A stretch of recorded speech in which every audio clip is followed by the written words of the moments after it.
Você está escutando Masmorra Cast.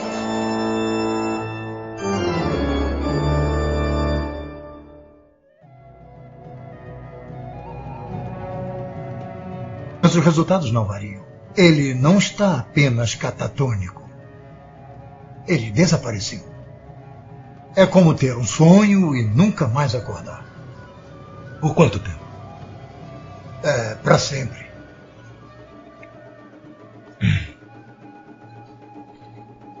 Eu acho que não estamos entendendo o que está havendo. Seja qual for o estado em que ele se encontra, há uma garota desaparecida, e o nome dela é Julia Hickson. E ele é o único que sabe onde é que ela está. Ele as mantém numa cela por cerca de 40 horas. Bom, ele levou Julia Hickson às 7h30 ontem à noite. Peter, me conhece. Se houvesse alguma coisa, qualquer coisa que...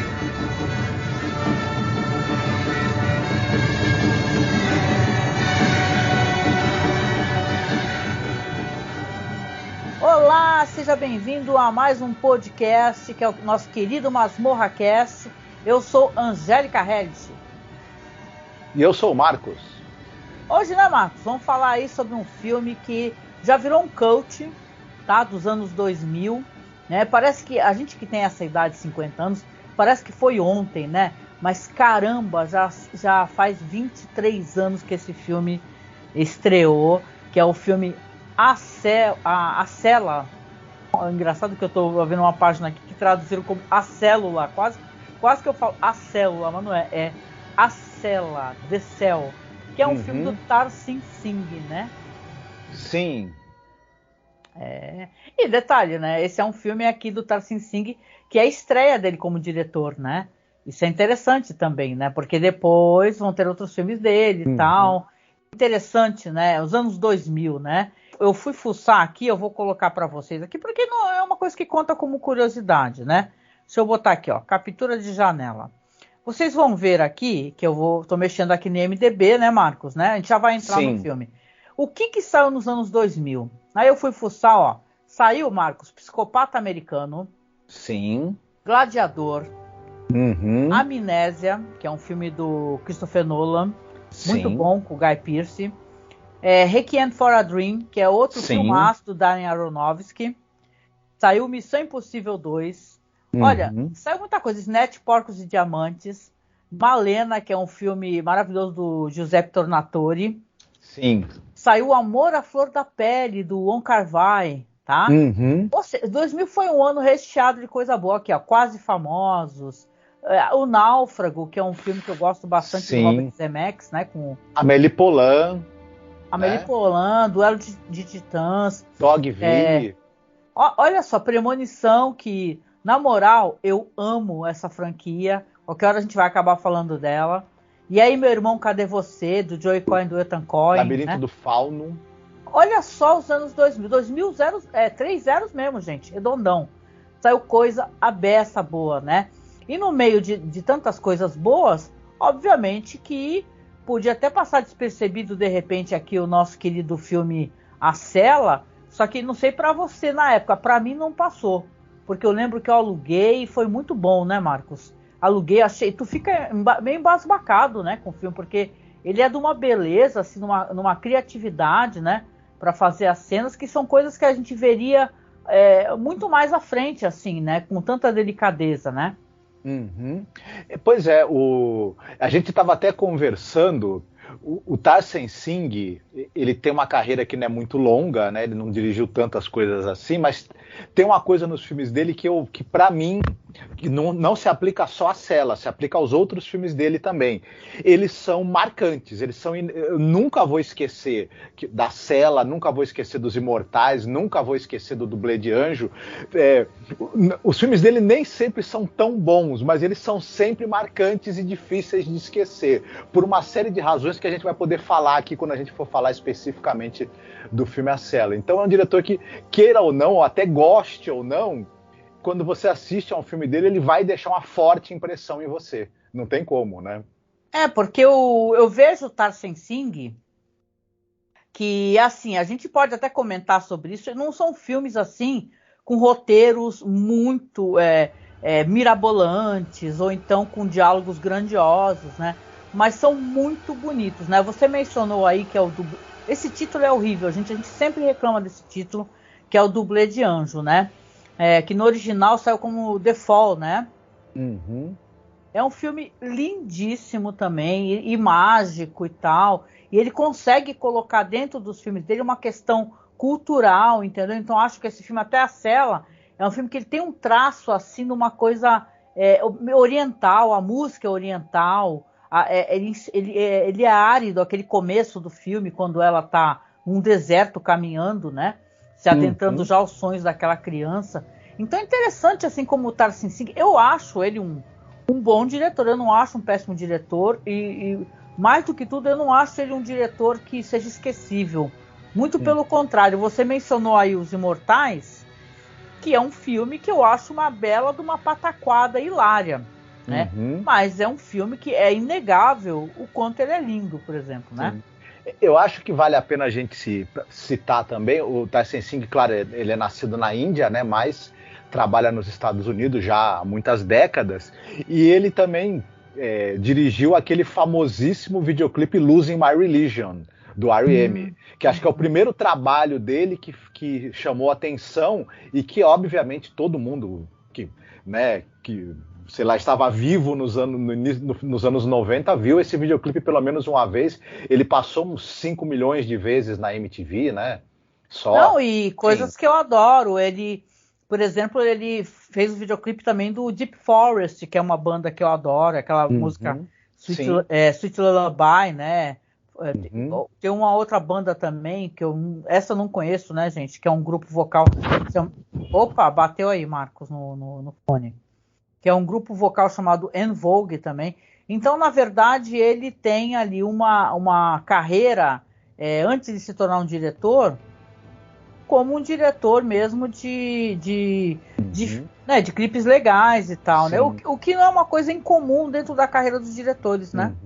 Sim, ele traz essa coisa que a gente vai poder discutir isso também, de um apuro estético muito grande, que às vezes até ele se sobrepõe à narrativa e nem sempre ele conversa exatamente com a narrativa como seria o ideal, né? Eu acho que no Dublê de Anjo, por exemplo, no The Fall, isso acontece, é uma junção perfeita. E, né, talvez lá no que a gente já falou, nos Imortais, um pouco menos, no Espelho Meu, bem menos, talvez, até se bem que eu me divirto com o Espelho Meu também, eu acho esse filme divertidíssimo. É muito bom, Mirror, muito bom. Né? E, enfim, mas é um cara marcante, não tem como a gente não... E nesse filme a gente vai poder falar também, ele tá ao lado de uma figurinista também de peso, né? Do filme A Cela, né? E também acaba... A gente já viu quanto os figurinos da Ishioka, eu sempre esqueço o nome dela é Eiko Ishioka. Isso, da Eiko Ishioka, o quanto eles sozinhos já conseguem contar uma história. A gente viu isso no Drácula de Bram Stoker. E acho que aqui também as roupas contam a história, né? São talvez o traço da narrativa até mais marcante que você vai ter, né? Nesse filme A Cela. Não, e eu queria até aproveitar, porque a gente fala da Eiko Ishioka e quem gosta de cinema já ouviu falar sobre o nome dela e sabe a importância dela, sabe que ela faleceu, sabe que é muito, sim, também mérito dela, o sucesso do filme Drácula de Bram Stoker, né, que a gente estava comentando no podcast anterior de sexta-feira passada, que o que eles não tinham de grana, investiram em figurino, né, e foi um acerto muito bom, isso junto com aquelas maquinações do diretor, né, e sobreposições e tal, e homenagens ao próprio cinema, engrandeceu muito Drácula de Bram Stoker, não à toa é um filme, né, cult, importantíssimo. Aqui nesse filme, a Eiko Ishioka, ela também faz um trabalho maravilhoso de figurino, e veja bem, eu não sou uma pessoa especialista em análise de figurino, mas é muito interessante porque ela faz aqui um figurino que, claro, é uma história, é um thriller, né, com toques de terror. Então tem uma espécie de fantasia nipônica e vitoriana ao mesmo tempo. Essas inspirações, em alguns momentos ele parece um demônio e tal, e tem cenas fabulosas que a gente vai comentar, né? Quando a gente fala das nossas cenas favoritas. Mas eu acho que a importância dela é muito clara aqui, porque ela, junto com um cara como Tarsem Singh, que é um esteta, fez um filme ficar inacreditável, porque é assim, A Cela é um thriller de suspense sobre serial killer, mas não podia ser qualquer thriller, podia ser o filme mais comum do mundo, né? Mas ele tem um diferencial, ele é inacreditavelmente lindo, as cenas são maravilhosas, a câmera se inverte, entendeu? Tem uma coisa quase que Highlander, né? Quem lembra do Highlander, né? Que as épocas, né? Eram como se fosse um andar de baixo, sobe e desce de elevador. Então aqui tem a inversão da câmera quando ele está no lago sendo batizado, né? O cara que depois se transforma no serial killer. Então eu acho que assim, esse filme não tem nada, absolutamente nada de ser esquecível ou de ser deplorável. Eu sei que as pessoas têm uma mania, até certo ponto eu concordo, porque ela é uma atriz muito limitada, de comentar, mas tem a Jennifer Lopez, a Jennifer Lopez estraga o filme. Eu não acho que ela estrague o filme, eu sei que você tem outra opinião, né, Marcos? Eu não acho que ela estrague o filme. É que você coloca a Jennifer Lopez, assim, ao lado por exemplo, detalhe, ele nem está tão bem, o Vince Vaughn, o Vincent D'Onofrio, ou tem grandes artistas aqui que a gente não comentou. Ela claro que ela vai ficar, e ela tem um papel fundamental, porque ela que é a pessoa que viaja entre os planos, né, do sonho e tal. Mas o que você acha sobre isso daí, sobre essa questão que as pessoas têm essa mania, Marcos, elas ficam falando que esse filme é ótimo, mas tem a Jennifer Lopez. Eu não acho isso justo. Sim. Eu diria algumas coisas sobre isso. Né? O Tarsem Singh, ele nem sempre ele acerta na hora da escalação. Um outro exemplo que a gente pode dar, por exemplo, você tem o filme Imortais. Você tem aquele ator que eu adoro, o Luke Evans, ele tá se esbaldando, tá? Ele tá uma delícia de você assistir o overacting dele. Porém, não vou me estender demais para que a gente está tratando de outro filme. Porém, você colocar o Mickey Rourke como o vilão e o Henry Cavill como o protagonista, nenhum dos dois consegue segurar a onda. É difícil. E aqui, nesse filme especificamente, só que eu queria falar uma coisa sobre a Jennifer Lopez que eu acho que é interessante. Primeiro, ela é uma cantora, produtora e atriz. Ela já tinha experiência na televisão antes desse filme, e eu acho injusto dizer, por exemplo, que ela é meramente uma cantora que ficou tentando alguma coisa na TV. Não, ela tem uma longa carreira, ela insistiu muito, se envolveu em muitos projetos, tanto na TV quanto no cinema, e ela foi evoluindo muito como atriz. E ela é uma pessoa que realmente tem interesse pelo audiovisual e tem uma participação marcante e longa no audiovisual. Então, fazendo essa primeira justiça a ela. E hoje em dia, você vê ela atuando é muito diferente do que nessa época que ela estava no começo, né? Agora, dito isso, realmente nesse filme, ela fica assim, ela fica muito aquém do que o papel dela pede, porque o papel dela tem um arco interessante no papel que ela acaba não conseguindo pela falta de experiência e tudo mais, por não ser uma atriz com formação também ainda na época e tudo mais. Ela tinha feito aquele filme Selena, né? Isso é importante a gente comentar, porque ela já era uma cantora, né? E tal, e quando teve esse filme Selena, ela fez muito sucesso. Sim, esse é um filme de sucesso, porque é uma história trágica. Que nem La Bamba, sabe? Ela acaba sendo assassinada por uma, não sei se é uma produtora ou uma líder de fã-clube, né, no auge da fama, na flor da juventude, e a Jennifer Lopez está absolutamente maravilhosa e deliciosa nesse papel. Então, você entende, né? Porque o Tarsem Singh tem uma questão assim, que não sei se tu concorda comigo, cultural pela questão da música e da dança. Tanto que não à toa, o Mirror Mirror, que é um filme que nem todo mundo gosta, eu acho um filme divertido, tem tudo que tem nos filmes dele, bom figurino, etc. Tem muita dança, tem música e tal. Tem uma coisa que ele né? Ele tem esse cuidado e essa preocupação. Talvez por esse motivo que a Jennifer Lopez tenha entrado no projeto. Mas eu acho que sim. Tem essa relação mesmo. Mas a Jennifer Lopez também, ela tá naquele grande, espetacular filme, uma das grandes obras-primas que o cinema já produziu, né? Um filme que tem ela, o Jon Voight e o Eric Stoltz, que é o Anaconda, né? A gente não pode deixar de citar esse momento da carreira dela. Essa bomba. Né? Do Jon Voight e do Eric Stoltz também, porque esse trio de atores se reuniu para fazer essa obra-prima, mas fica para um outro dia a gente comentar essa obra-prima que ela também. Mas enfim, é meio isso mesmo, né? Ela tinha feito sucesso com o Selena e ela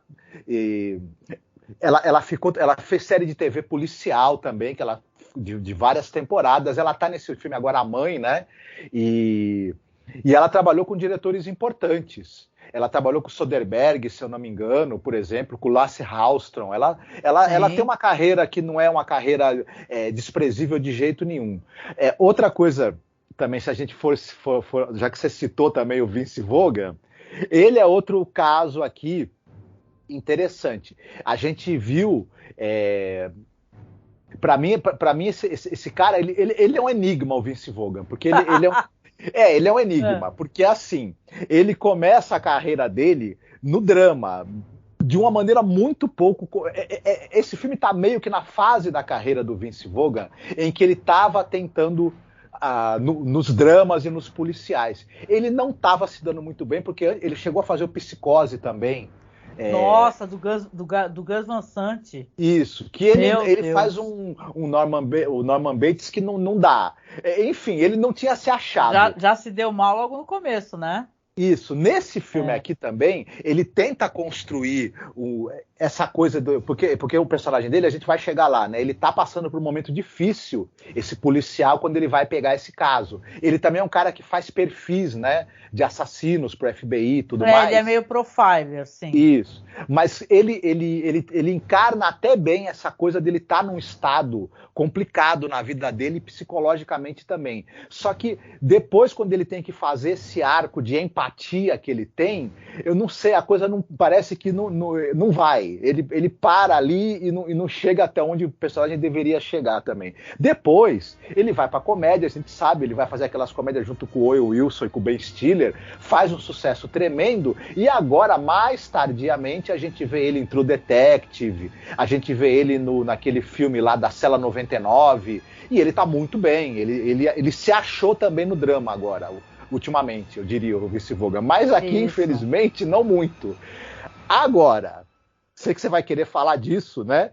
Quem aqui, mais uma vez, dá um show e rouba toda a cena é o Vincent D'Onofrio, né? Aí não tem como.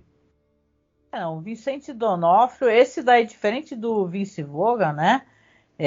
O Vincent D'Onofrio é um ator que ele é muito famoso também porque ele era daquelas séries de investigação, né? Uhum. Ele ficou um tempão fazendo, as pessoas adoram. Criminal Intent, né? 11 temporadas. Isso, e ele fazia um personagem tão diferente, interessante, cheio de características curiosas, que ele virou, nossa, um cara muito importante nessa questão de séries.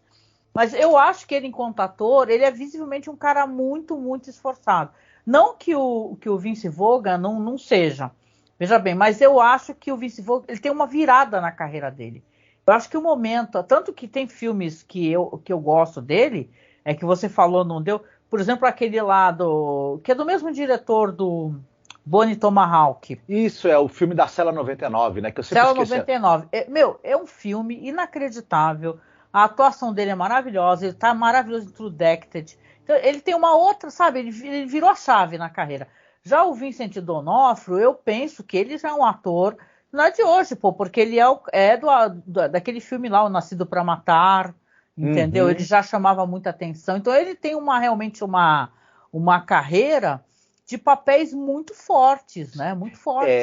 A gente precisa citar também, no caso dele especificamente, ele agora está muito marcado como o rei do crime, né? Do universo da Marvel, né? Da série grande Demolidor. Coisa. Perto da carreira dele, eu acho assim, é muito para quem gosta de super-herói e tal, eu não sou... Não que ele não seja um bom ator fazendo isso, mas para mim não é tão relevante quanto, por exemplo, ele ser o cara do Nascido para Matar, que é um filme maravilhoso que eu vi no cinema, né, e tal.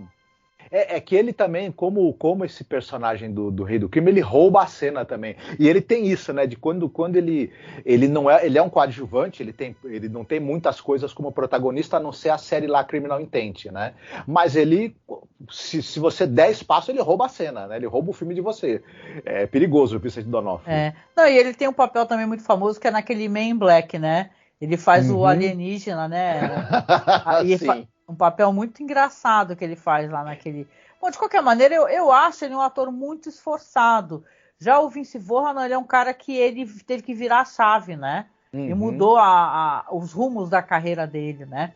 Então, de qualquer maneira, não são só eles, obviamente, tem muito ator legal aqui. A gente está falando de um filme que tem, por exemplo, o marido daquela personagem da Patricia Arquette, né? Que é o...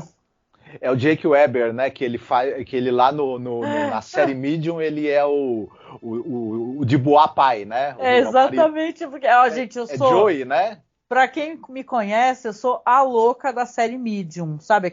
Acho que aqui no Brasil ela saiu como a Medium, né?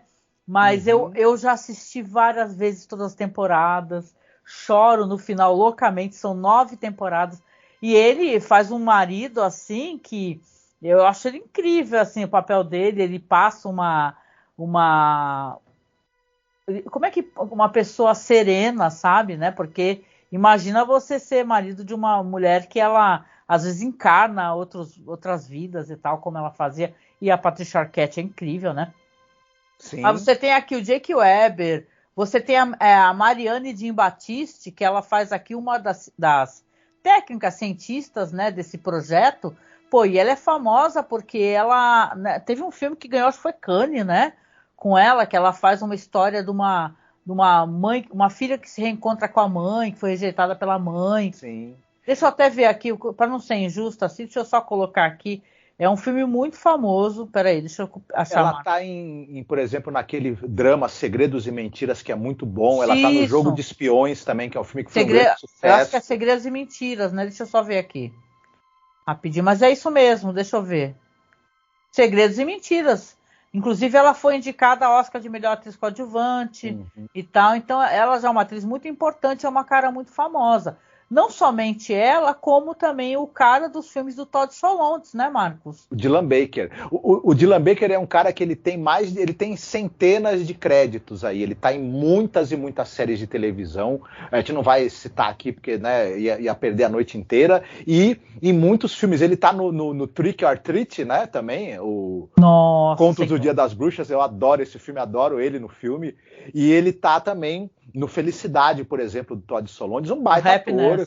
A gente tem 2 podcasts, tá? Sobre o Todd Solondz.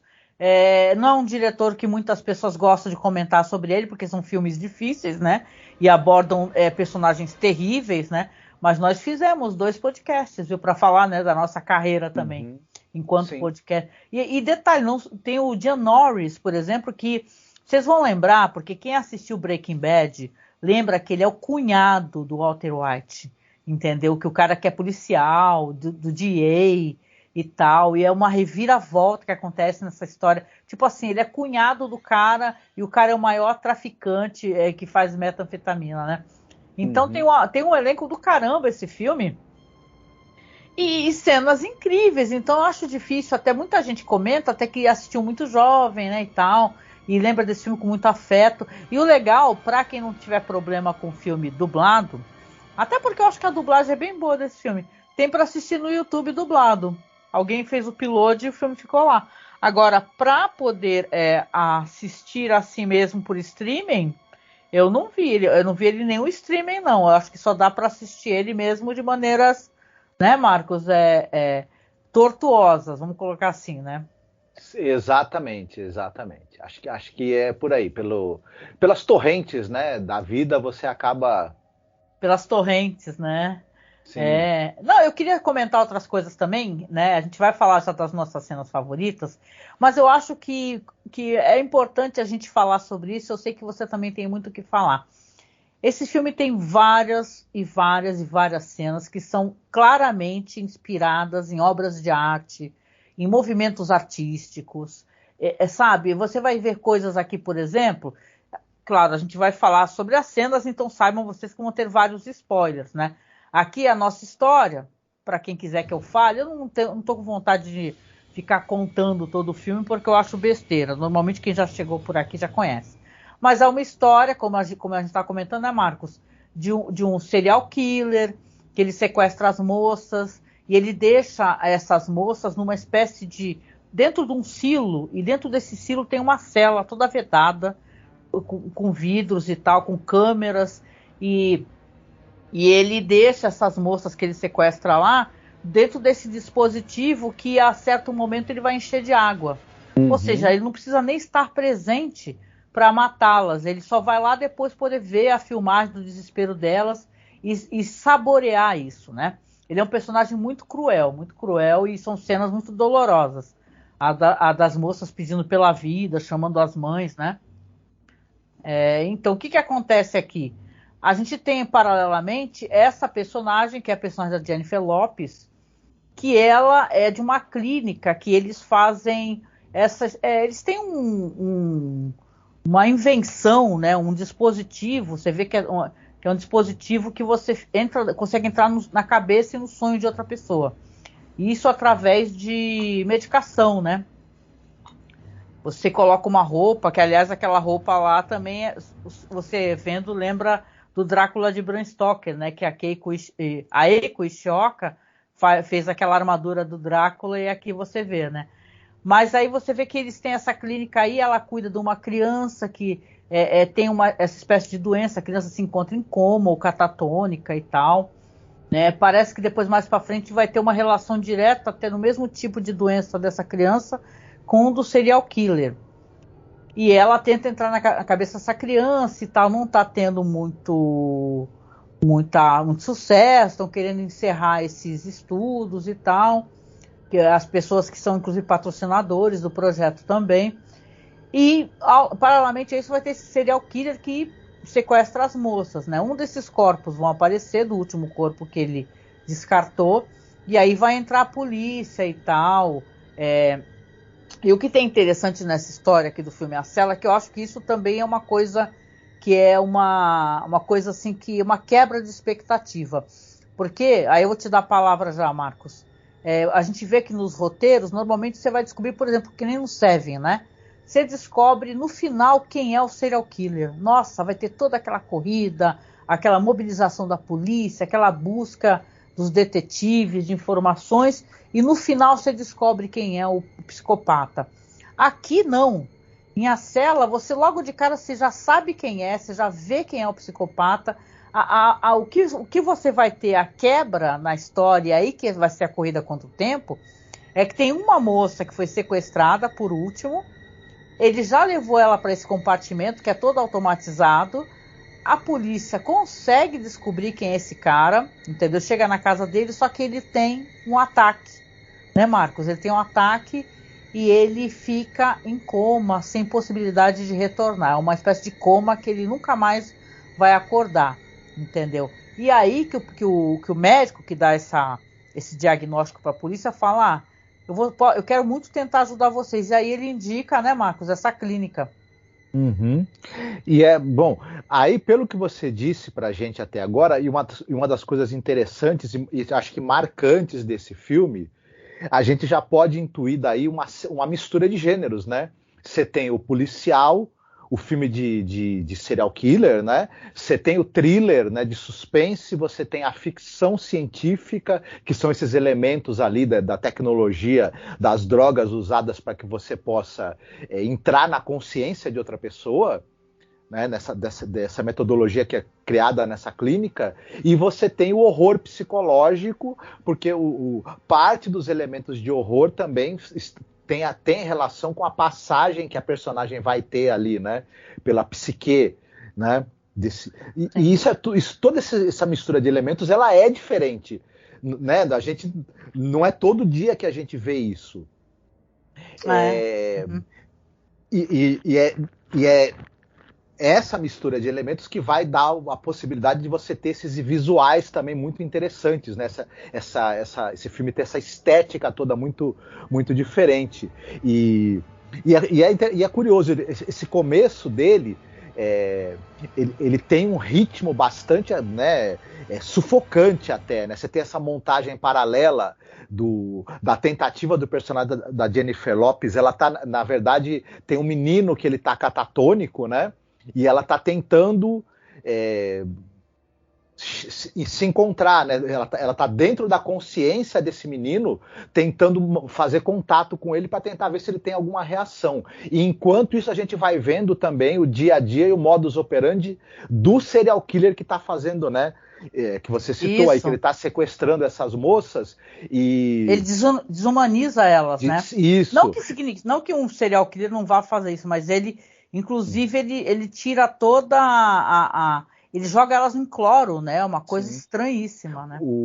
Muita gente fala que essas sequências dos sequestros, depois da moça que ele dá um banho de cloro nela, e depois depois ele pendurado, né, por ganchos, né, se masturbando, vendo a moça morrer sobre o cadáver dela e tudo mais. Tem gente que acha que não aguenta assistir essas cenas, viu? Essas cenas ainda chocaram geral. E esse filme tem alguns aspectos muito chocantes. A gente intui, de certa maneira, que ele vem um pouco na esteira de filmes como O Silêncio dos Inocentes. Ele tenta, de certa maneira, ter um impacto, né? Sim, se você for pensar que tem uma moça que está sequestrada, ela precisa entrar na mente do serial killer para tentar libertar a moça, então você pode ter muitos paralelos ali, né? Concordo, sim, né? Essa questão de você entrar na mente, aqui no filme eles entram mesmo, né? Através desse dispositivo e dessas drogas, né? A gente pode até pensar depois que esse tipo de temática foi retomado no filme até do Christopher Nolan, A Origem, né? Sob um outro aspecto muito diferente, mas também a gente acaba... Aí você entra nos sonhos, né? Na questão do Nolan, né? Sim. Mas perdão. Você tem essa primeira parte do filme que, como você falou, a primeira parte do filme ela vai terminar nessa quebra de expectativa que a gente tem, que é o serial killer acabar tendo esse ataque, né? Assim, ele sofre um mal súbito por causa da condição de saúde que ele tem, e ele também vai ficar catatônico. E só que uma das moças ainda está presa nesse dispositivo nessa cela. E é engraçado que tem um paralelo, porque a cela é a cela onde a vítima desse serial killer está presa e que vai ser inundada de água em algum determinado momento, né, ao longo das horas. São 40 horas que a pessoa fica, né, na cela até que ela se inunde de água. E tem a cela também, que é a mente desse cara, que a gente vai ver na segunda parte do filme, que a polícia vai procurar essa clínica para que eles tentem, né, usar o mesmo método que eles têm de alguém tentar entrar na mente do cara para tentar obter uma resposta de onde está a prisioneira. Eles pensam, em primeiro lugar, que o Vice Vogan faria, né, essa entrada, né? Não, então, ela acaba se assustando, né, porque claro que eles estão numa situação dessa clínica aí, que eles conseguem um pouco mais de tempo para tratar do menino, né? Que o menino é filho de pais muito ricos e tal. Mas quando eles chegam, a polícia chega com essa solicitação, e a única pessoa que pode entrar é ela, né? Que é a técnica, que é a médica, fala, olha, a gente só aceita se ela aceitar, ela não vai fazer nada, obrigado. Porque sabe-se que é uma situação muito problemática você entrar na mente de um cara que é um serial killer, na verdade. É uma coisa muito perigosa, né? Isso, e o roteiro ele é muito interessante e consciente em relação a isso, porque antes disso a gente vê ela tentando entrar na mente do menino que está catatônico, e a gente sabe, o roteiro nos mostra isso, que esse mundo, digamos assim, que é a mente daquela criança, e as fantasias e os cenários fantásticos são materializados quando ela entra. É como se ela entrasse realmente no mundo físico, né? Isso. E é aí que eu quero poder falar contigo, né? Que eu sei que você tem muito o que falar, sobre as influências artísticas. Eu acho que é interessante a gente colocar esse conteúdo aqui. Não sei se você me permite fazer isso agora. Uhum. Porque, e aí eu convido vocês a fazer isso junto com a gente, tá? E tal, vocês darem uma pesquisada e depois eu vou deixar aqui um site, isso na publicação do podcast para vocês poderem acessar e ver as imagens, tá? Primeiramente tem um artista que vai aparecer, porque assim, o personagem da Jennifer Lopez vai entrar pela primeira vez, vai ser convencida a entrar, né? Vamos lembrar que ela tem um mecanismo na mão, né, Marcos? Ela tem uma coisa que ela consegue apertar, e caso ela esteja se sentindo em perigo e tal, né? Que é aquela premissa que a gente já viu em várias situações de histórias, que o seu corpo acha que é verdade o que você está passando. Uhum. Mesmo que não seja nos sonhos, né? Na cabeça de alguém, o teu corpo acha que sim. Se você, por exemplo, morrer, ou se você sofrer alguma violência, o teu corpo vai reagir como se você estivesse sofrendo. Então ela tem um mecanismo ali que ela pode apertar. Sim. Quando ela entra... Você ia falar alguma coisa? Não, desculpa, não. Só que você estava falando nisso e isso me lembrou que quando ela está na cabeça do menino, as fantasias são bonitas, são fantasias de criança, né? Mas quando o menino se sente acuado, ele vira uma espécie de menino foca meio monstruoso. Então você sabe... Fica meio em paralelo se a família dele, pelo que eu pude entender pelos recortes de jornal, que tem um momento que ela tá ali fumando um beck, né? E tentando relaxar, e ela tem sonhos, né, devido a essas incursões, e ela, pelo que eu pude entender, parece que a família dele, do moleque, são riquíssimos, mas acho que eles têm algum papel na matança de focas, né, não tem negócio assim? Né, e ela tá olhando para esse recorte de jornal, então o menino acho que introjetou essa culpa também, né, de certa maneira. Sim, mas aí a gente já sabe que essas materializações elas podem tomar formas bizarras, e é o que a gente, quando ela tem a primeira entrada na mente do serial killer, nossa, é uma coisa sensacional. O filme vai para outro patamar, né? Porque você já fica, são coisas como você falou, são lúdicas, né? Ela sobe aquelas maravilhosas dunas, né? Naquele cavalo mágico, encontra a criança, ela visita os sonhos da criança e a cabeça da criança, né? Então ela é convidada a fazer as coisas que a criança permite, né? Então, só que ela não consegue. Quando ela vai entrar na cabeça desse serial killer, aí o babado é outra coisa, porque é uma pessoa muitíssimo perturbada, que tem fantasias eróticas, né, relacionadas a sofrimento e a dor, a todo tipo de BDSM que você possa imaginar. Eu acho que o filme nem coloca isso enquanto... coloca mais, assim, como é que eu posso dizer? Como se a cabeça dele fosse muito problemática devido ao sofrimento que ele passava enquanto criança. Sim. Né? Tanto que ela encontra a versão criança dele, né? Isso, o mundo dele, ele é megalomaníaco, tanto é que a cenografia é toda grandiloquente para mostrar a megalomania dele, e ele é absolutamente sádico. Então cria-se um cenário de megalomania sádica e bizarra. E é bem interessante e em muitos momentos assustador, né? É realmente perturbador. E assim, é aí que vão vir algumas influências artísticas que eu acho que seria interessante até poder comentar com vocês aqui. Sei que o Marcos também deu uma olhadinha nisso. E aí eu vou deixar para vocês aqui. Eu ia falar o link para a galera, Marcos, aqui, ó. O texto que eu vou comentar com vocês aqui é de um site chamado horrordigest.blogspot.com, tá? E o nome do texto é Artistic Inspiration in the Cell.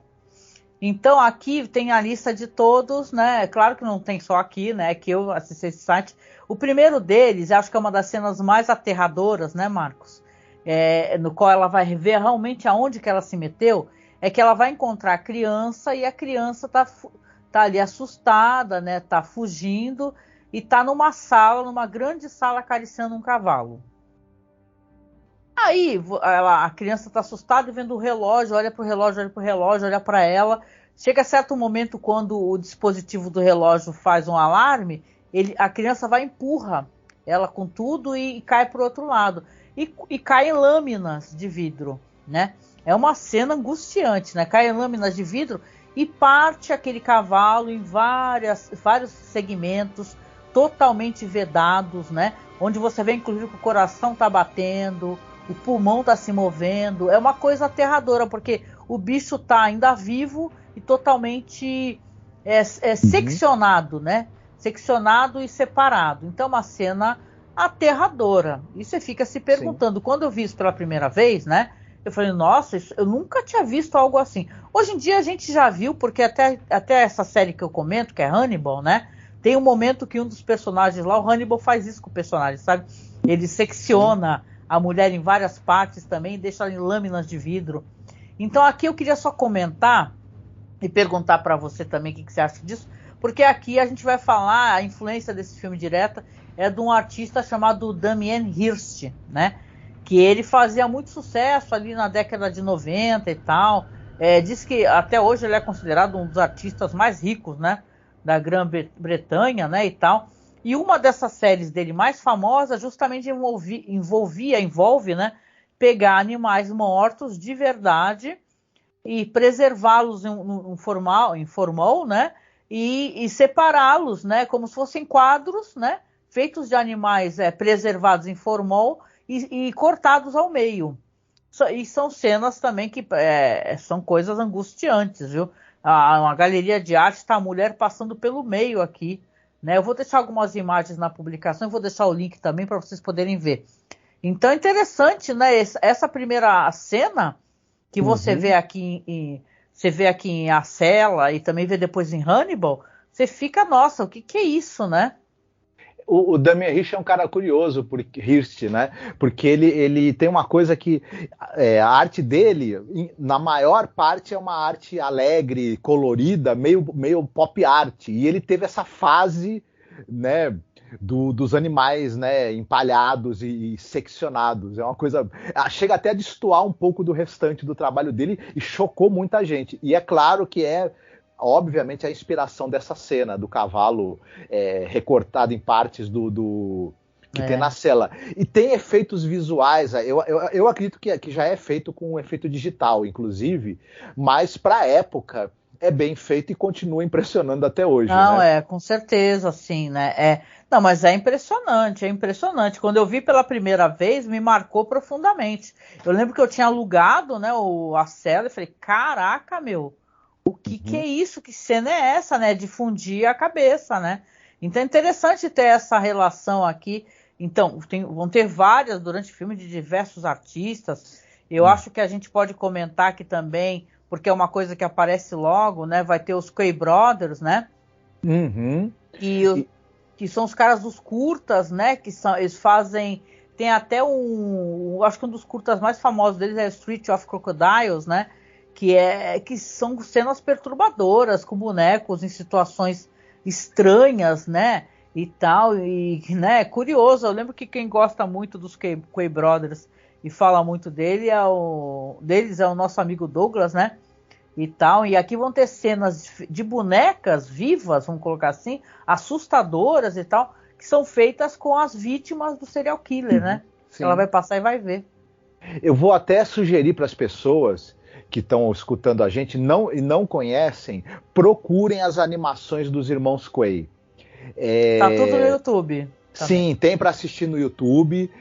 Elas stop motion na maior parte, mas elas trabalham os Coen Brothers, eles criaram uma espécie de universo tanto estético quanto de temático do horror, do bizarro, que é interessantíssimo, influenciou muita gente no cinema, na animação, nas artes visuais.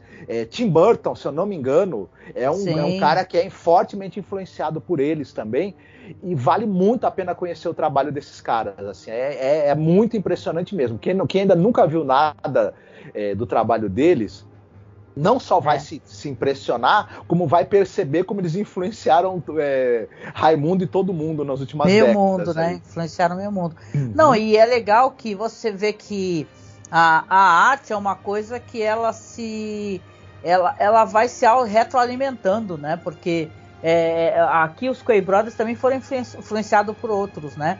E tal, porque Beomar já tinha ali nos anos 70, sei lá, o Giger, né? Que também influenciou gente pra caramba, né? Então, até inclusive tem uma hora que ele tem um visual que é uma mistura assim de algo nipônico com algo meio mítico, que lembra alguma coisa do Giger também. O pessoal fala que lembra, né? Sim, é interessante que a gente também, né, a gente vai ter cenas bastante, além dessa do cavalo, né, que a gente citou, tem cenas bastante sangrentas e bizarras. Tem uma cena também, digamos assim, de um intestino de alguém sendo arrancado, né, e enrolado. Enfim, isso é já bem mais pro final, inclusive, né? Isso, que tem coisas... Sim, tem. E depois ele vai ver que tem uma arte muito parecida no porão dele, né? Porque o serial killer tem várias fotos, né? De coisas artísticas que ele vai pegando as influências e você vê até as bonecas, né? Sim. Na casa do cara. E é interessante como a gente vê esse personagem, os figurinos da Eiko Ishioka. Primeiro que ele parece, ele é retratado como um meio caminho entre um rei, né, extremamente megalomaníaco e grandiloquente, pomposo, e Satã. Acho que as duas inspirações para criar o visual desse cara são meio que isso, é o anjo caído e o rei absolutista, pomposo ao extremo. E é muito interessante. Ele com certeza visuais. É o rei daquele universo, né? Isso. Ele é quem manda, né? E o Vicente D'Onofrio, o trabalho dele corporal, como ele personifica essa empáfia, essa sensação de onipotência e ao mesmo tempo também porque essa onipotência que ele transmite, né, essa empáfia e esse sadismo também em alguns momentos contrastam com, claro, esse personagem, esse psicopata, ele é uma pessoa cheia de traumas, cheia de problemas, e também ele deixa essa camada transparecer também na interpretação dele. É muito interessante. E como ele interage com toda essa criação estética também, que é feita em cima dele. Ele nunca deixa a peteca cair, ele nunca acha que a estética que está ali muito marcante, ela vai fazer o trabalho todo. Ele sabe que tem que ter um trabalho de ator ali muito bem feito e muito marcante para que aquilo chegue no ponto que tem que chegar, e chega, né? Do ponto de vista da atuação dele. Não, e tem uma cena, eu queria só mencionar, porque senão eu tava olhando aqui os slides, né? Que eu tô passando os slides para as pessoas aqui na live, né? Aí eu tava olhando aqui, cara, tem uma cena que é inacreditável, sério, assim, ela é de uma... que nem a gente tava comentando, o cara que é o serial killer, essa primeira incursão que ela tem na cabeça dele, ela é absolutamente impactante, né? Tem todas essas coisas que a gente comentou, as bonecas, né? Aqueles que parece um corredor onde você aciona um mecanismo e vão se abrindo, as bonecas vão se mexendo e são as vítimas dele.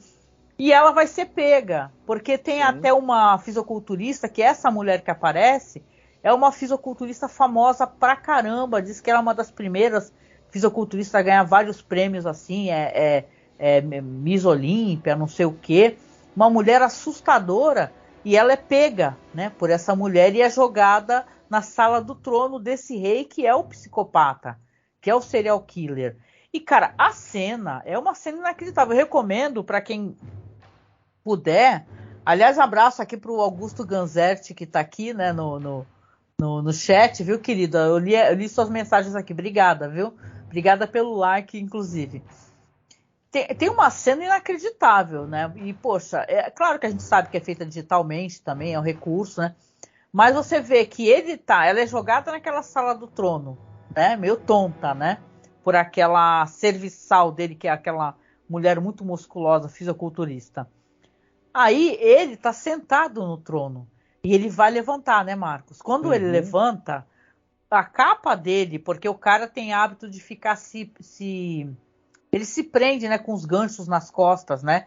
Ele gosta de ficar suspenso pelos ganchos, né? Então, nessa fantasia dele, porque ele nunca mais vai acordar, aquelas são as fantasias, é o mundo do qual ele, né, idealiza essas relações torpes. e ele se levanta e a capa que está presa no corpo dele, ela está por toda a sala.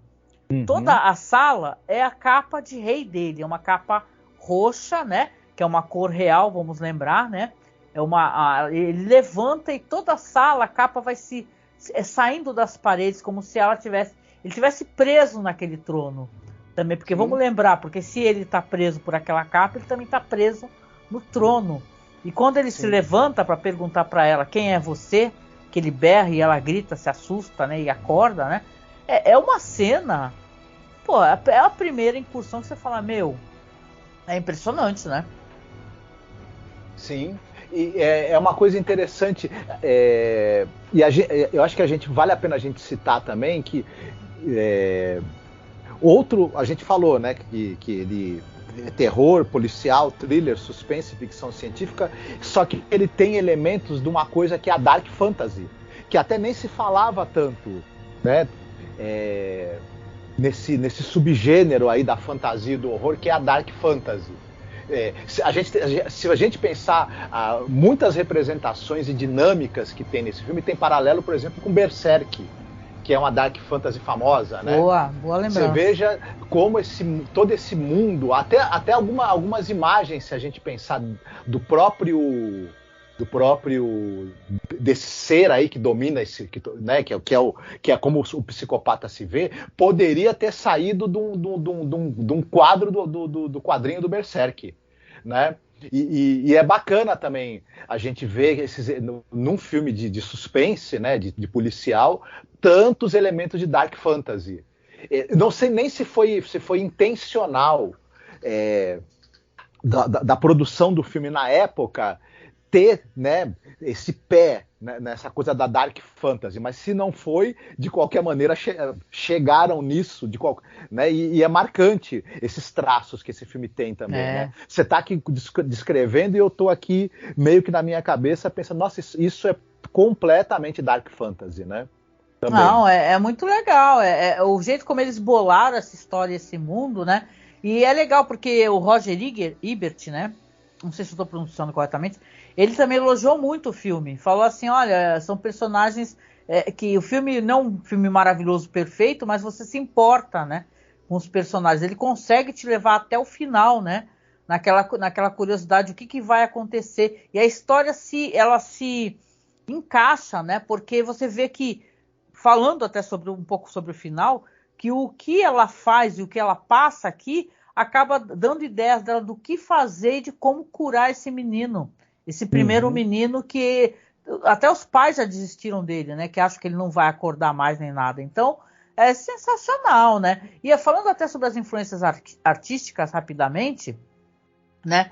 Obviamente, tem um momento que ela vai acabar ficando presa lá, né, Marcos? Porque esse cara, ele tem um poder absoluto nesse local. E mesmo ela se apiedando muito, eu acho que aí cabe até a gente conversar depois um pouco sobre isso, porque ela tem acesso a essa fase do menino enquanto criança. Então ela vê o que ele passou, que ele tinha uma espécie de doença que ela é desencadeada através desse batismo religioso, né, que mergulham a criança e a criança acaba tendo um ataque epilético, algo assim do gênero, né?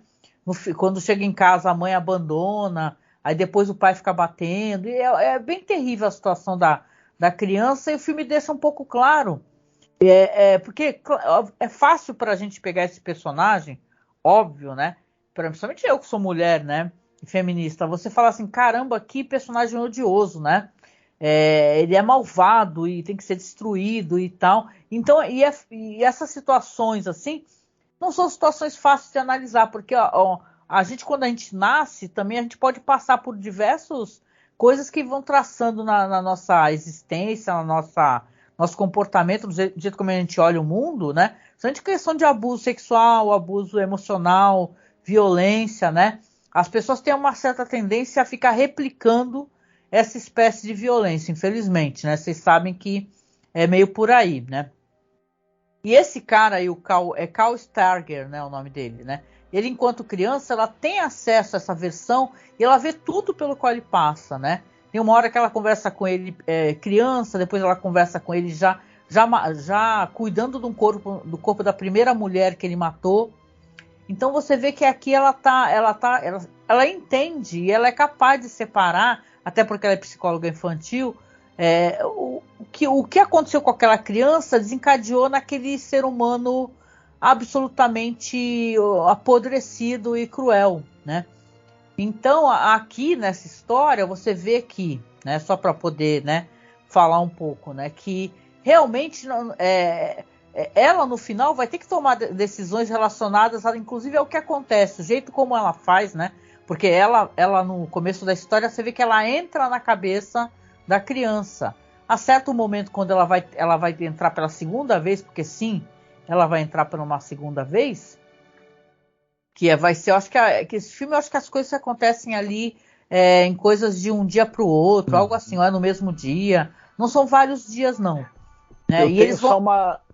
Não, ia só concluir. E eles têm também respostas fora daquela clínica do que fazer. Enquanto isso, eles estão pesquisando. E aí, até o momento, né, Marcos, vou te dar a palavra, que o Vince Vaughn, o personagem dele, que é o detetive, ele vai entrar também. Por quê? Porque ela ficou presa lá. Uhum. Foi aprisionada por ele, né? Por esse rei. Sim. E acaba fazendo uma rima, né, um paralelo com o aprisionamento das outras vítimas dele. É curioso, né? Sim. E é interessante isso. Só que aí entra essa coisa dos arcos desses personagens. O Vince Vaughn, no começo, a gente sabe que ele está provavelmente passando por uma separação, ele está dormindo pouco e bebendo muito, né?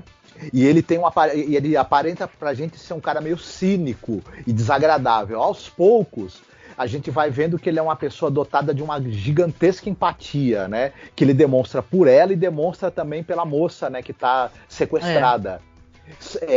Pena que eu acho que o personagem acaba que o ator, né? Ele acaba não conseguindo fazer direito essa transposição. Não tem um tom, ele erra um pouquinho no tom, né? Isso. É uma questão de direção de atores mesmo, viu? Isso. E o personagem da Jennifer Lopez também, a gente encontra ela como alguém amorosa, empática, preocupadíssima com aquele menino, né, catatônico que ela está tentando ajudar, mas a gente descobre que ela tem um lado também, não é que é um lado, ela tem um lado que ela também é capaz... Ela é meio obedece, tem certo momento que ela vai ter que... ela vai inverter essa polarização, ela vai, em vez de... quando ela consegue sair, que ela é resgatada pelo personagem do Vince Vaughn, lá o detetive, ela percebe que ela tem que inverter, ela tem que trazer o cara para a cabeça dela. Por quê? Porque ela quer salvar, vamos lembrar que esse cara, ao mesmo tempo que na mente dele ele é um rei, que ele comanda esse mundo de tortura, de dor e tal, ele também está torturando a própria criança que ele já foi. É isso que é bizarro, Sim. né? Assim, não aparece, mas é como... Tem certo momento que ele agarra a si mesmo criança para torturar e ferir. Então, ele quer, olha só, ele quer, né, uma coisa que só psicólogo mesmo para poder falar sobre isso. Mas ele pega a figura dele enquanto criança e quer maltratar para ferir ela. Porque Sim. sabe que ela vai se sentir ferida com isso, né? Sim, mas vai ter esse momento em que ela se investe da figura de uma guerreira, né? E primeiro vai... é uma santa. Ela faz uma Nossa Senhora. Isso. Quase uma Virgem de Guadalupe, algo assim Isso. do gênero. Não, mas tem também o momento em que ela vira uma espécie de Joana d'Arc, né? Que ela vai enfiar a espada nele também. Né? E aquela cena em que ela repete a cena do batismo, né, que traumatizou ele, ela evoca, de certa maneira, como se ela tivesse também o matando afogado, né, para libertá-lo, digamos assim. E é o que ela está fazendo efetivamente, né? Isso. E a gente não espera isso do personagem dela, então ela também tem um arco. Pena que também... Eu acho que é o ponto fraco desse filme mesmo, ela também não consegue, enquanto atriz, dá talvez o que esse personagem pedia. É uma pena que tanto o arco dela quanto do Vince Vaughn, se eles tivessem os dois atores acertado mais o tom e tudo mais, teria ganhado muito o filme, né? O filme já é muito interessante, mas ele acaba nos arcos dos personagens não funcionando tão bem porque os atores não seguraram tanto. É uma pena, porque no papel eu acho que, assim, era muito interessante. Não é que não funcionou. Eu acho que funcionou. Eu acho que a questão toda, na verdade, está nos diálogos e tal. Não é que não tenha funcionado, porque eu acho que até o desfecho da história, né? Porque sim, o cara vão conseguir libertar a vítima, ele vai conseguir através de símbolos, né? O símbolo do maquinário que tem na casa do assassino, quando ele entra na cabeça do assassino, ele vai e sai, ele já vai com as respostas, consegue descobrir, a moça consegue ser resgatada. Só que eu acho que funciona, entendeu? Mas pra gente, enquanto espectador, talvez você sinta uma certa... como é que eu posso dizer? Uma certa diferença na atuação. Porque tem gente fazendo ponta, como eu falei, aí o cara aí que é o marido da Patrícia Arquette no Medium. Tem outro que tá todo mundo muito bem. O Vincent D'Onofrio tá incrível. Então você sente que ela faz uma personagem doce. Mas o nome disso também é você dirigir um pouco mal o ator, né? Você tem que passar pro ator o que é para ele fazer, entendeu? Ela não pode ser só esse personagem frágil e tal. Ela tinha que demonstrar algum traço, né, de personalidade que... a Jennifer Lopez fumando ali. Um traço de personalidade onde ela mostrasse ser capaz de fazer algo desse gênero. Então, é quase que uma virada assim... mas não nos dá aquele prenúncio que isso possa acontecer, né? Sim. O trabalho dela, infelizmente, nesse filme vocal, você não sente na voz dela as entonações que as emoções que a personagem está vivendo, que são muito intensas, né? Trariam, né? É uma pena também. Depois, como a gente até comentou, depois, mais pra frente na carreira, ela evoluiu bastante. Até porque ela é uma pessoa que, como é cantora também depois ela fez dublagem também. Não, a Jennifer Lopez, a gente pode comentar, as pessoas podem falar, mas eu acho ela uma grande artista, tá? Então, enquanto cantora, ela é sensacional, entendeu? Eu não é nem meu estilo musical favorito, mas eu admiro sabe, o jeito como ela dança, canta e tal. Como eu falei, Selena é um filme maravilhoso. E eu acho que nesse filme ela tá ótima mesmo. E tá, né, dirigida assim para fazer um papel que eu não tive acesso à carreira da Selena, né? Nem conhecia muitos assim do background dela. Mas para mim me apresentou uma história fantástica, emocionante, emociona bastante. Então eu acho que o tempo passou e esse filme acabou ficando para a gente na nossa memória, né, depois de 23 anos, o quanto ele é bonito, principalmente. Né? Isso é muito legal. O quanto que o Vincent D'Onofrio faz esse personagem absolutamente sinistro e bizarro. E as situações são situações que são coisas de pesadelo, que hoje em dia, se você se deparar com algo assim, eu tenho toda a certeza, sabe? Sim. Você ia sentir muito medo se você entra numa sala que tem essas figuras, né, mecânicas, mecanizadas. Esse filme também me lembra um pouco o apuro estético do Guillermo del Toro também. Né? A gente acaba lembrando um pouco disso. Né? Até porque o Guillermo del Toro tem esses elementos de dark fantasy também.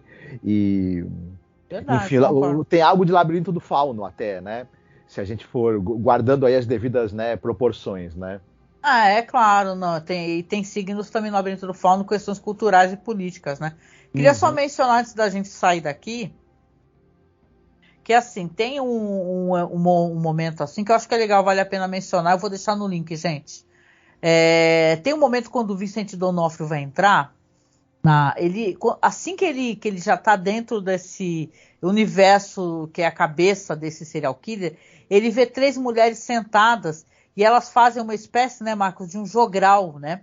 Eu acho que é um jogral, né? Falando assim, né, sobre essa mulher e tal, onde é que está minha filha e tal. Eu acho que tem a ver com a culpa que ele sente e a preocupação da vítima estar presa, né? Agora começou uma alergia aqui. Essas imagens, que são muito curiosas, essas mulheres sentadas, que estão em algo que parecem dunas, né? Pequenas dunas, né? Isso daí tem a ver com uma arte que é legal a gente mencionar, que é de um cara chamado Odd Nerdrum. Olha o nome, né? Diz que é um cara que é um norueguês, que ele fazia essa arte que era meio estranha, né, para a época e tal, né? Uma coisa meio kitsch, né? Que chama, né? Uma arte estranha, umas pinturas em situações esquisitas. Deixa eu ver se eu consigo colocar para vocês aqui, para vocês verem aqui. E tem como fazer isso aqui na navegação, né? Só um segundo aqui, captura de janela. Deixa eu ver se tem como, né? Se ele deixa, né? Ah, ele é muito chato aqui, esse negócio aqui é meio complicado, viu? Só um segundo, Marcos.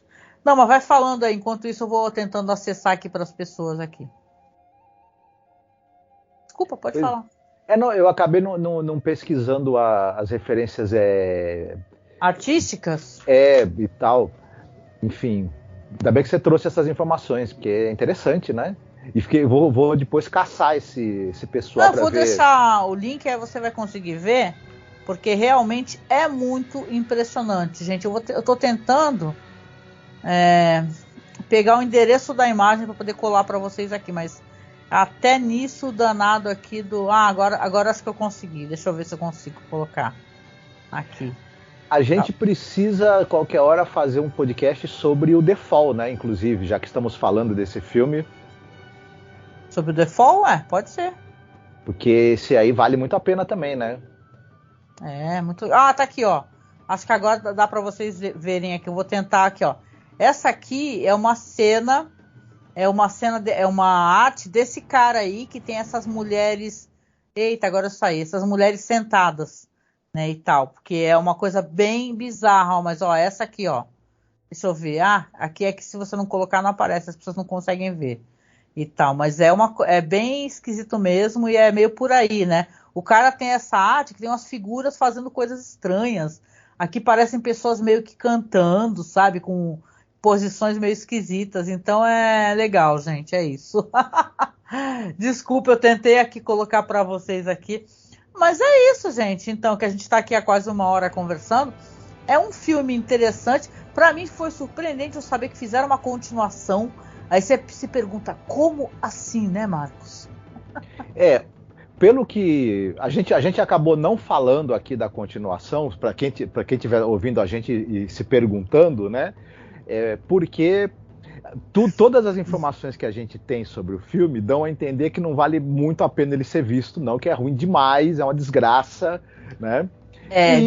Diz que a história é centrada aí no serial killer chamado... o nome já é engraçado, é The Cusp. Diz que ele mata suas vítimas, depois traz de volta à vida, repetidamente até que implorem para morrer. E tem a Maia, que é interpretada pela atriz Tessie Santiago, que é uma investigadora psíquica e vítima sobrevivente do The Cusp também. Então, esse nome The Cusp, para mim, já minha quinta série já ficou totalmente... Sim. Mas olha, saiu direto para DVD, eu não posso falar porque eu não vi nada, nem trailer, saiu em 2009, na verdade, e eu também não tenho lá muita curiosidade não, mas, né, recomendo, assistam por favor e vão atrás aí para ver qual é. Não, né? Tem a direção do Tarsem Singh, né, nesse filme, não tem a mesma equipe de produção, exemplo aí que o Ishioka não está, né, então digamos assim que tudo que tornava esse filme a cela, o primeiro, memorável, não tem no segundo, portanto, não sei se vale a pena perder. A direção é do Tim Lacofano.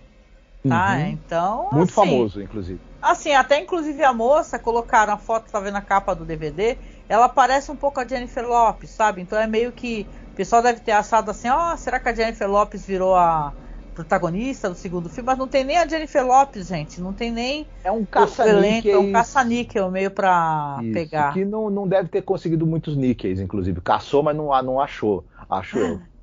Gente, olha, muito interessante, eu vou fazer lá pro site, então...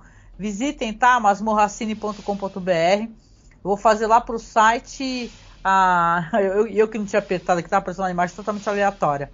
Vou fazer lá pro site, então, um link dessas coisas que eu tenho pesquisado aí dos artistas, gente. Porque é sensacional. E caramba, foi mó legal fazer essa revisão, né, Marcos? Eu curti pra caramba. Eu também me diverti bastante. Curti pra caramba. Eu sou a favor de no próximo fazer um classicaço do terror, que é um daqueles que a gente quase nunca fala, ninguém fala, que é o Night of the Creeps. Não sei se tu lembra desse filme aí, que os zumbis explodem em vermes rastejantes. Eu não vi esse. Na noite que o pessoal vai comemorar como é que é aquelas festas de passagem de ano, assim, de faculdade e tal, né? Ah, tu assistiu com certeza. Tu assistiu. É Night of the Creeps, é muito bom. E de repente a gente faz isso na próxima sexta-feira? Se eu topar, vamos ver, né? Mas é isso, gente. Eu adorei reassistir a Cela e... Pô, tá sendo muito legal poder fazer essa revisão aqui.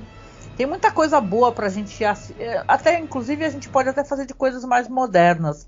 Mas eu tô curtindo mesmo fazer essas revisões. E esse filme do Tarsem Singh, cara, eu ficava passando pros meus amigos. Eu era aquela chata que ficava, não, você tem que assistir.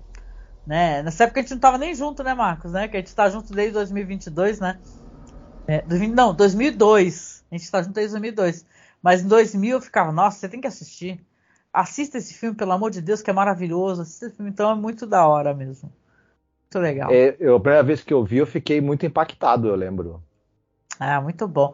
E é isso então, né, gente? Você quer fazer alguma consideração final aqui ao final do nosso podcast sobre The Cell? Não, quem ainda não assistiu, talvez o pessoal mais jovem provavelmente não assistiu a esse filme, né? Então aí aproveitem a oportunidade, procurem para ver que é realmente interessante.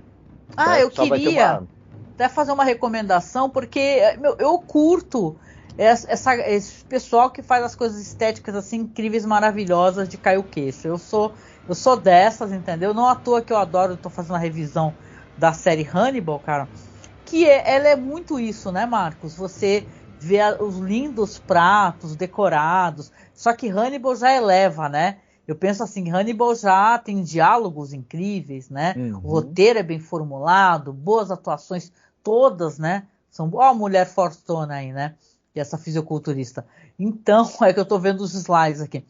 Então, eu recomendo vocês assistirem, por sinal, essa série Hannibal, porque a cena de Hannibal também, que é o que acontece com a Beverly, é muito bem feita, cara. É muito bem feita, né? É muito bem feita e vocês vão curtir, né?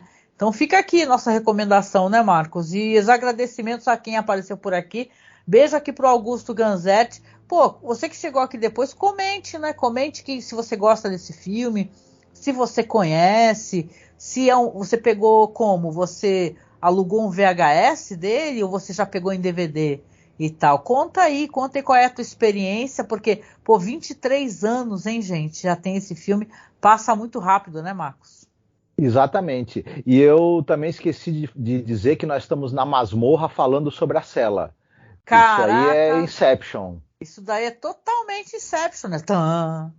É isso então, né, gente? Então, obrigada, a gente vai nessa e a gente vai se encontrando por aqui. Essa semana a gente vai voltar a fazer nossas produções de lives aqui, podcasts, porque eu estava sem microfone, né? Agora eu tô com o microfone aqui, um boia, né? Que é um microfone de lapela. E o Marcos também, né, Marcos? O Marcos tá com um Fifine, né? Acho que é Fifine que se fala. Também de lapela. A vantagem do microfone boia é que ele é a prova d'água, né? Mas é isso, gente. Então, um grande abraço. Por favor, comentem aí. E se puderem, compartilhem, tá? Essa live, link do YouTube. Eu devo postar amanhã isso aqui também lá na Twitch, mesmo não sendo ao vivo. Eu posto lá na Twitch e, claro, vai sair o podcast. Então, por favor, assina, tá? Assina o nosso feed, dá uma notinha boa pra gente no Spotify. Procura a gente como Masmorracine, né? Que é o nome do nosso projeto, né? Do nosso site. Avalie a gente e, se puder, como está aí, ó, nós temos nossa colaboração, né? Seja nosso apoiador para poder manter de pé o site, né? Que tem que pagar o servidor, né? Todo mês e não é barato não, viu, gente? Infelizmente, né? Então, se você puder nos apadrinhar com 10, 20 reais ao mês, né? Costuma ser uma coisa... A gente pede acima de 10, por quê? Porque o próprio apoio, né? Ele pega uma grana. Então, se a pessoa, sei lá, ela apoia com R$1, a gente não fica com absolutamente nada. Só quem vai ficar é o próprio apoio. Então, se você puder, a partir de 10 reais, nos apoiar mensalmente, seja pelo Apoia-se, Padrim, colabore aí, ou como a gente colocou aí embaixo pelo Pix, tá? O nosso Pix é apoiomasmorra@gmail.com. Nos apoie para poder ajudar a gente a comprar equipamento, né? A gente está fazendo isso aqui, ó. Compramos equipamento, quebrou o microfone? Estamos lá, conseguimos comprar outro microfone. Agora o Marcos está com o microfone um pouquinho melhor, né? Então, nos ajude que a gente devolve com muito amor, com muito carinho e com ótimos podcasts. E lembrar que logo mais vem o mês do horror, então a gente vai fazer muito podcast, muito programa, semanal mesmo, direcionado ao público que gosta de terror. Então, poxa, nos apoie aí que a gente ganha o seu apoio, né? E a gente devolve isso daí também com produção de qualidade para vocês, tá? É isso, né, Marcos? Vamos deixar um abração, um beijo e boa noite a todos. Vocês tenham um excelente fim de semana. Fiquem bem. Um beijão. Tchau, tchau. Tchau.